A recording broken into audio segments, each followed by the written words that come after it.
कहीं नहीं दिख रहा है। देखिए वो गुप्त वंश तक हम आपको पढ़ा दिए थे, चंद्रगुप्त द्वितीय गुप्त वंश पढ़ा दिए थे, पढ़ा रहे थे, गुप्त वंश पढ़ा दिए थे। वर्धन वंश पढ़ाना था, पुष्यभूति वंश या वर्धन वंश पढ़ाना था, हमको वर्धन वंश तक पढ़ा दिए थे। चलिए ध्यान दो इधर, सबसे पहले क्या आता है भैया, सबसे पहले आता है पाषाण काल।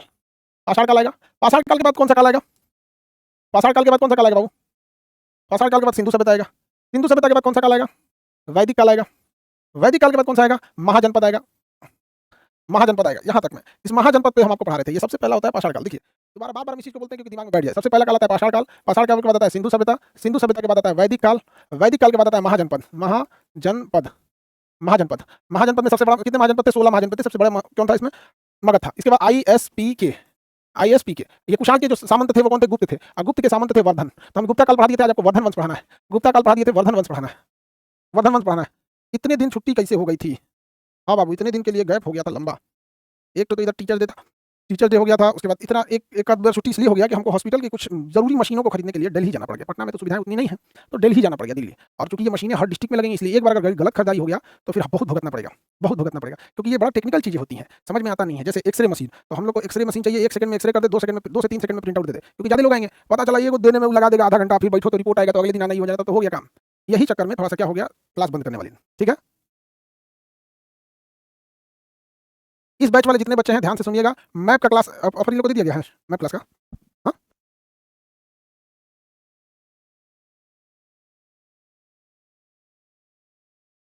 चलिए तो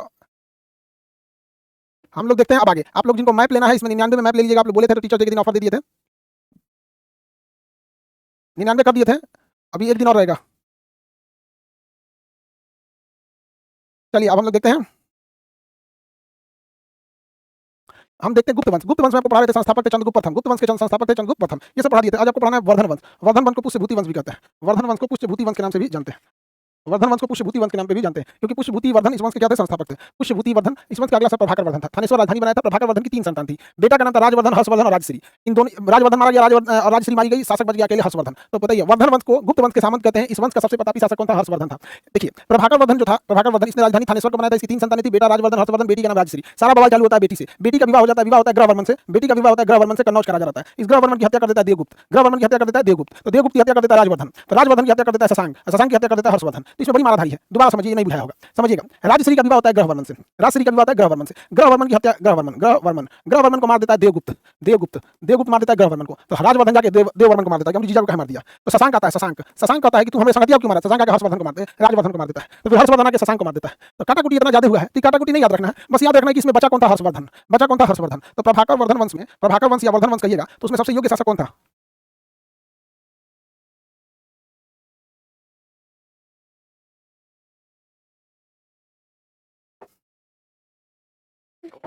याद रखना। कोई केबीसी जीता है क्या इसमें, मेरा खगड़िया में केबीसी का जीता हुआ लड़का है। चलिए अब ध्यान से, अब देखो ध्यान से, गर्म पानी पीना पड़ता है, नहीं तो दूसरा गला बढ़ जाएगा। उस समय देखा गला कितना खराब हो गया था, अभी सही हो गया। हर्षवर्धन तो समझ में आ गया आप लोगों को। बताइए वर्धन वंश में सबसे योग्य कौन था, वर्धन वंश में सबसे योग्य था, सॉरी वर्धन वंश में सबसे योग्य था हर्षवर्धन। हर्षवर्धन ने राजधानी थानेश्वर को बनाई, बाद में कन्नौज को। अब हर्षवर्धन से हम लोग सवाल समझते हैं, हर्षवर्धन से देखते हैं। देखिए बाबू ध्यान से, बाबू बता रहे हैं मैथ का क्लास 99 है, आप देख लीजिएगा, टीचर डे के दिन एक दिन ऑफर दे दिया गया था।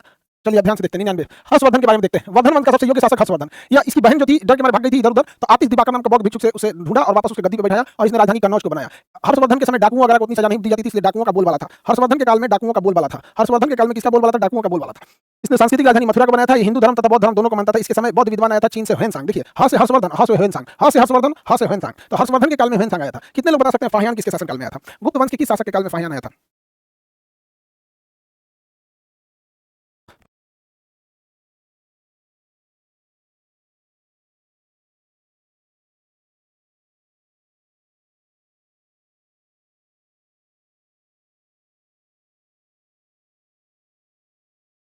समुद्रगुप्त नहीं था, चंद्रगुप्त द्वितीय के समय आया था, चंद्रगुप्त द्वितीय, वेरी गुड। स्नेहा कुमारी चंद्रगुप्त द्वितीय के समय आया था, वेरी गुड।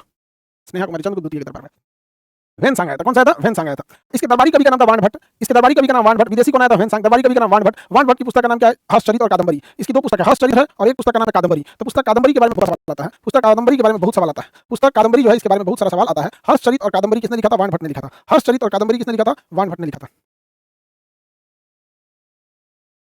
आगे बढ़े, ह्वेनसांग, जूम कर दी इसको। इसके समय देखिए ध्यान से, आगे समझते लगा। ह्वेनसांग रहते थे, चीनी विद्वान आए थे ह्वेनसांग, इसके दरबार में रहते थे वानभट। वानभट की पुस्तक का नाम हर्षचरित और एक दूसरी पुस्तक का नाम है कादंबरी। इसके समय बौद्ध सम्मेलन हुआ था कन्नौज में। बौद्ध सम्मेलन हुआ कन्नौज में, तो कन्नौज में जो बौद्ध सम्मेलन हुआ उसका अध्यक्ष इसने ह्वेनसांग को बना दिया। जो कन्नौज में हुआ उसका अध्यक्ष किसे बना दिया? ह्वेनसांग को बना दिया था। ह्वेनसांग को बना दिया गया। इसे बौद्ध धर्म की 5वीं सम्मेलन भी कहते हैं। इसके समय कुंभ का जो मेला लगा था प्रयागराज में हुआ था, इसे शिलादित्य की उपाधि धारण किया था। अब देखिए हर्षवर्धन किताब भी लिखा था, रत्नावली नागानंद प्रियदर्शिका, रत्नावली नागानंद प्रियदर्शिका, रत्नावली नागानंद प्रियदर्शिका, इसकी पुस्तक भी है, रत्नावली नागानंद प्रियदर्शिका, प्रियदर्शिका। देखिए हर्षवर्धन से क्या क्या सवाल आ सकते हैं, यहाँ समझिए ध्यान से। पहला आएगा हर्षवर्धन ने राजधानी किसे बनाया? हर्षवर्धन ने राजधानी किसे बनाया? तो पहला राजधानी से आएगा सवाल, तो कन्नौज को बनाया था। ठीक है, कन्नौज। इसके समय किसका बोलबाला था? तो डाकू का बोलबाला हुआ करता था। दूसरा, इसके समय 5वीं बौद्ध संगीति हुई थी, जिसे बौद्ध सम्मेलन कहते हैं। कहाँ हुआ था? कन्नौज में हुआ था। अध्यक्ष किसे बनाया था? ह्वेनसांग को बनाया था। ह्वेनसांग को बनाया था। अब देखते हैं विदेशी कौन आया था इसके दरबार में? ह्वेनसांग। ह्वेनसांग विदेशी आया था। इसके दरबार में दरबारी कवि कौन थे? वानभट थे। कौन थे? वानभट थे। वानभट की किताब कितनी है? 2 ठो है। एक हर्ष के दरबार में रहते थे इसलिए हर्षचरित हो जाएगा, और दूसरा इनकी मुख्य पुस्तक का नाम है कादंबरी। कादंबरी, कादंबरी। हर्षचरित के बाद कादंबरी हो जाएगा। अच्छा, हर्षवर्धन ने कई किताबें लिखा, रत्नावली लिखा है, यहाँ पे नागानंद लिखा है, प्रियदर्शिका लिखा है, हर्षवर्धन ने लिखा है। देखिए ध्यान से, इसने राजधानी किसे बनाया? कन्नौज को। डाकुओं का बोलबाला था। सांस्कृतिक राजधानी मथुरा थी, हिंदू और बौद्ध दोनों था। इसके दरबार में चीनी वैद्य विद्वान आया था ह्वेनसांग। दरबारी कवि का नाम था वानभट्ट। बौद्ध सम्मेलन कन्नौज में हुआ था। शिलादित्य की उपाधि धारण किया था। रत्नावली नागानंद और प्रियदर्शिका इसकी पुस्तक थी। इसे युग परिवर्तक कहा जाता है। युग परिवर्तन इसलिए कहा जाता है क्योंकि हर्षवर्धन की मृत्यु के बाद कोई भी भारत को संभालने वाला शासक नहीं रहा था। हर्षवर्धन की मृत्यु के बाद कोई भी भारत को संभालने वाला शासक नहीं बचा। हर्षवर्धन की मृत्यु के बाद भारत को संभालने वाला कोई भी शासक नहीं बचा। हर्षवर्धन की मृत्यु के बाद भारत को संभालने वाला कोई भी शासक नहीं बचा। इसलिए हर्षवर्धन को युग परिवर्तक कहा जाता है। इसके बाद युग परिवर्तित हो गया और कोई भी भारत को बचाने वाला शासक नहीं बचा। कोई भी शासक भारत को बचाने वाला शासक नहीं बचा। अंतिम महान शासक हर्षवर्धन। अंतिम महान शासक हर्षवर्धन। देखिए गुप्ता काल पढ़ा दिए, अभी से वर्धन वंश, वी से वर्धन वंश, वर्धन वंश पढ़ा दिए। अब आपको हम कहीं से सवाल पूछेंगे तो आपको बताना होगा। रेडी आप लोग? धुंधला धुंधला दिख रहा है, अभी सही दिखेगा। डाउनलोड ऑप्शन दे दीजिए। देखिए बाबू, इंडिया का सर्वर ना होने के कारण डाउनलोड ऑप्शन देने पे वो हम लोगों से चार्ज करता है। वो हम लोगों से क्या करता है? चार्ज करता है।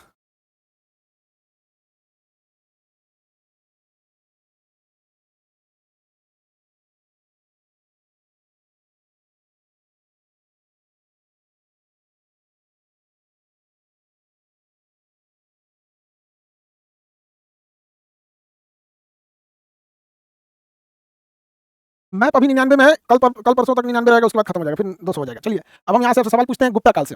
बताइए गुप्त काल में किस शासक को लिच्छवी दौहित्र कहा जाता था? गुप्त काल में किस शासक को लिच्छवी दौहित्र कहा? गुप्त वंश के संस्थापक कौन थे? श्रीगुप्त थे। श्रीगुप्त थे। वास्तविक संस्थापक कौन थे? चंद्रगुप्त प्रथम थे। राजा रानी प्रकार का सिक्का चालू करने वाले चंद्रगुप्त प्रथम थे। इनके बेटा का नाम समुद्रगुप्त का। समुद्रगुप्त को लिच्छवी दौहित्र कहते हैं। भारत का नेपोलियन कहते हैं। धरणी बंद के नाम से जाना जाता है। समुद्रगुप्त का घोड़ा 3 समुद्र का पानी पीता था। श्रीलंका के राजा ने समुद्रगुप्त से अनुमति लेकर बौद्ध मंदिर का निर्माण की बात कही थी। समुद्रगुप्त। इसके बाद शासक आते हैं कौन से भैया? रामगुप्त। रामगुप्त के बाद आते हैं चंद्रगुप्त द्वितीय, जिसे चंद्रगुप्त विक्रमादित्य भी कहा जाता है। शकों का अंत कर दिया था चंद्रगुप्त द्वितीय ने। चंद्रगुप्त द्वितीय के दरबार में फाहियान आए थे और इन्हीं के दरबार में संस्कृत के 9 विद्वान रहते थे जिन्हें नवरत्न के नाम से जाना जाता था। इसके बाद से आ गए कुमारगुप्त आते हैं। कुमारगुप्त नालंदा विश्वविद्यालय बनवाते हैं। इसके बाद आते हैं स्कंदगुप्त। स्कंदगुप्त जो था सुदर्शन झील का पुनर्निर्माण कराएंगे। भानुगुप्त के समय हम लोग को सती प्रथा का साक्ष्य मिलता है। गुप्त वंश के अंत का प्रमुख कारण था हुंडों का आक्रमण। हुंड ने आके इसका पूरी तरह से अंत कर दिया था। गुप्त वंश के बचे हुए सामंत आगे जाके वर्धन वंश का निर्माण करते हैं। गुप्त काल हो गया, वर्धन वंश हो गया। वर्धन वंश में सबसे प्रतापी शासक हर्षवर्धन। हर्षवर्धन की मृत्यु को युग परिवर्तन का काल कहा जाता है। हर्षवर्धन की मृत्यु को युग परिवर्तन का काल कहा जाता है।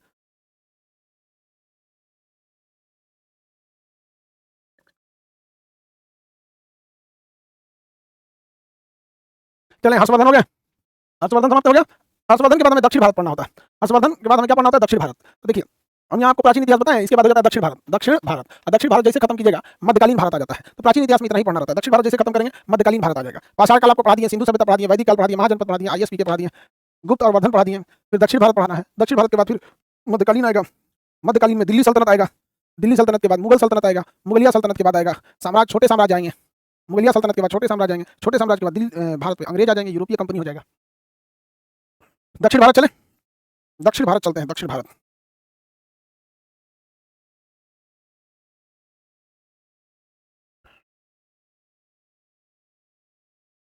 दक्षिण भारत में देखते हैं। दक्षिण भारत में तमिल साहित्य का बड़ी प्रचलन था। ध्यान से समझिएगा। दक्षिण भारत में किस साहित्य का प्रचलन था? तमिल साहित्य का प्रचलन था। ये आपका तमिल साहित्य, ये आपका तमिल साहित्य। तो दक्षिण भारत में किस साहित्य का प्रचलन था बाबू? तमिल साहित्य का प्रचलन था। दक्षिण भारत में तमिल साहित्य का प्रचलन था। और तमिल साहित्य की और विकास के लिए, उस समय साइंस वगैरह तो होता नहीं था, लिटरेचर होता था। तमिल साहित्य के और विकास के लिए बड़े बड़े सम्मेलन बुलाया गया, जिसे संगम कहा गया। संगम टोटल 3 संगम हुए, तमिल भाषा को लेकर हुए। पांड्य राजाओं ने इन संगम को बुलाया था। टोटल बताइए संगम काल में कितने संगम हुए? 3 संगम हुए टोटल। कहा तीनों संगम तमिलनाडु में हुए। किन राजाओं ने बुलाया था? पांड्य राजाओं ने बुलाया था।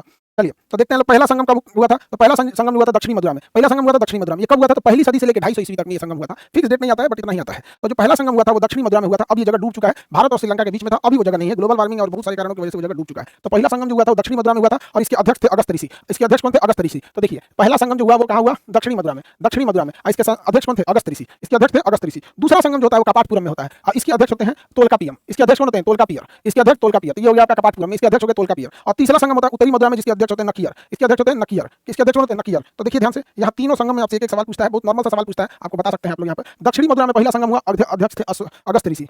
कपाटपुरम में दूसरा संगम हुआ जिसके अध्यक्ष थे तोलकापियर।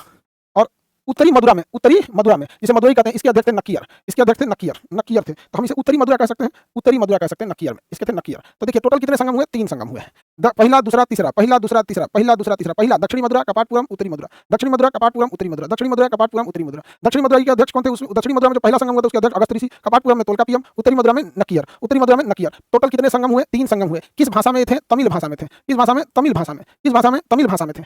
इतना कमेंट मत करो आप लोग, बाबू लोग। अगस्त ऋषि, तोलकापियम और नकियर। आपको कुछ नहीं याद रखना, बस तीनों का नाम याद रखना है। तीनों संगम कब हुआ था? बस किस भाषा से हुआ था? तो तमिल भाषा से। तमिल भाषा के पितामह कहे जाते हैं अगस्त ऋषि को। तमिल भाषा के पितामह कहे जाते हैं अगस्त ऋषि।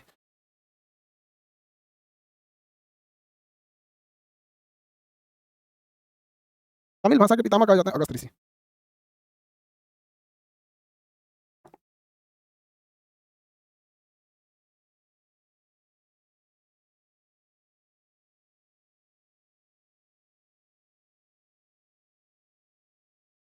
ये तो दक्षिण आपको समझ में आ गया। अब यहाँ पर हमें दक्षिण भारत में 3 वंशों के बारे में पढ़ना है। संगम काल के समय 3 वंश के पढ़ना है। देखो ध्यान से, तीनों वंश कौन कौन से? ये तीनों वंश के बारे में पढ़ना है आपको। कौन कौन सा वंश पढ़ना है? देखिए इधर में रहेगा चीर वंश, इधर रहेगा चोल वंश, दक्षिण में रहेगा पांडव वंश। टोटल कितने वंश पढ़ना है? 3। आप में से कितने लोग बता सकते हैं? यहाँ 2 क्वेश्चन पूछेंगे, आप बता दीजिए ना, दिल खुश हो जाएगा। बताइए इन तीनों वंशों में वह वंश कौन सा था जो संगम हो रहा था, तमिल साहित्य के लिए जो संगम हो रहे थे, उन सभी संगमों का आयोजन का पूरा खर्च और मैनेजमेंट की जिम्मेदारी उठाया था? किस वंश ने पूरे तीनों संगम को कराया था? संगम मतलब सम्मेलन। वेरी गुड, पांडव वंश ने कराया था। पांडव वंश ने कराया था। अब हम आपसे जो पूछने जा रहे हैं, मेरा मेन क्वेश्चन है, उसको सुनिएगा। पांडव तो आप लोगों ने सही बता दिया। अब बताइएगा ध्यान से, अशोक के 14 शिलालेख में जो उसका दूसरा शिलालेख है उसमें कहा गया है पशु चिकित्सा वगैरह ये सब चीजें, जिसमें दक्षिण भारत के कई राज्यों की चर्चा है। तो अशोक के दूसरा शिलालेख में दक्षिण भारत के किस राज्य की चर्चा नहीं है? हम पढ़ाए थे, किस राज्य की चर्चा नहीं है? वेरी गुड, आंसर तो ठीक ठाक आ रहा है। नीतीश कुमार, राखी, अमन, अंजू, दीपा, बहुत अच्छा। जफर अली, चोल वंश ने।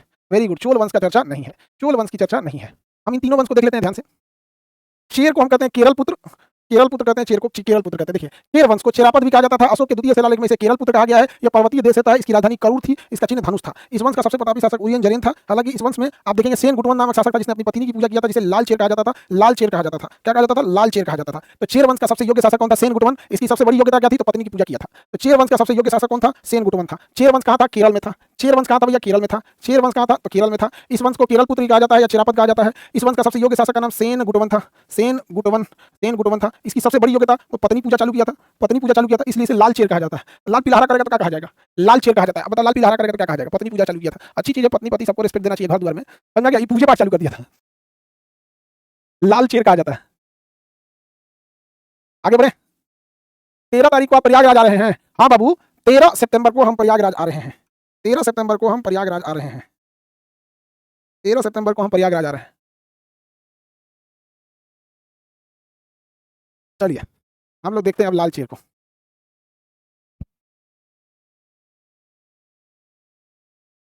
शासक आया। पांडव वंश को देखते हैं। पांडव वंश की राजधानी मदुरई थी। मातृसत्तात्मक मछली प्रसिद्ध था यहाँ पे। कोरकाय बंदरगाह बहुत प्रसिद्ध था। तो ध्यान से देखना, नीचे वाला पांडव वंश था। नीचे वाला कौन सा वंश था? पांडव वंश था। तीनों संगमों को किसने आयोजित किया था? पांडव वंश था। राजधानी क्या थी? मदुरई। मदुरई में कौन सी मंदिर है? मीनाक्षी मंदिर है। मीनाक्षी मंदिर से याद रखना है कि मातृसत्तात्मक था। मीनाक्षी मंदिर से याद रखना है कि मातृसत्तात्मक था। कोरकाय क्या था? इसका बंदरगाह था। अब देखते हैं यहाँ ध्यान से चोल वंश के बारे में। क्या चोल की चर्चा अशोक के शिलालेख में है? चोल की चर्चा अशोक के शिलालेख में नहीं मिलती है। चोल वंश की राजधानी थी उरईपुर जो सूती वस्त्र के लिए प्रसिद्ध था। चोल वंश की राजधानी थी उरईपुर जो सूती वस्त्र के लिए प्रसिद्ध था। सूती वस्त्र के लिए प्रसिद्ध था। यहाँ पर इनकी नौसेना बहुत मजबूत थी। इनकी बंदरगाह का नाम था पुहार बंदरगाह। इनकी बंदरगाह का नाम पुहार बंदरगाह था। इनकी राजधानी क्या थी? इनकी राजधानी थी उरईपुर। इनका बंदरगाह कौन सा था? पुहार बंदरगाह था। इनका बंदरगाह पुहार बंदरगाह इनका सबसे प्रसिद्ध बंदरगाह था। तो चलिए हम लोग देखते हैं, ध्यान से समझिएगा। कितने लोग बताते हैं ये भी इस बात पर डिपेंड करता है।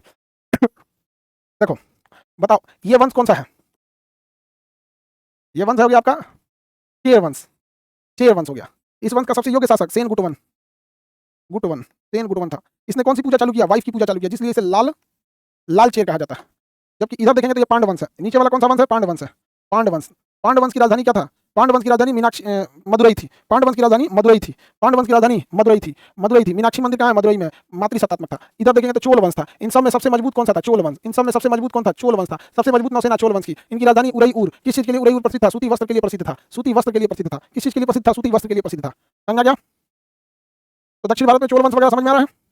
दक्षिण भारत में चोल वंश वगैरह समझ में आ रहा है? उसके बाद वाकाटक वंश वगैरह आता है। ये लोग कोई खास वंश नहीं थे। फिर चालुक्य, प्रतापी, वेंगी, कल्याणी, ये सब आते हैं लोग चोल वंश में। उसके बाद से फिर हम लोग को देख लेना है मोहम्मद बिन तुगलक वगैरह के बारे में। परसों हम लोग आ जाएंगे, एंशिएंट हिस्ट्री खत्म कर देंगे। परसों हम लोग एंशिएंट हिस्ट्री खत्म कर देंगे। ठीक है, आज इतना ही रहने देते हैं। परसों मुस्लिम आक्रमणकारी समझ जाएंगे। अभी अपने संगम काल देख लिए। अभी आप क्या देखें? संगम काल। संगम काल को रिवीजन करेंगे लोग। कोरकाय बंदरगाह पांडव वंश में था। कुहार बंदरगाह चोल वंश में था। चोल की चर्चा अशोक के शिलालेख में नहीं है। चलिए आप ध्यान से समझते हैं। अगला क्लास हम लोग कल देखेंगे। ठीक है, जो लोग मैप में नहीं लिए हैं एडमिशन ले लेंगे, वरना लेट हो जाएगा। चलिए ध्यान से समझते हैं। हाँ।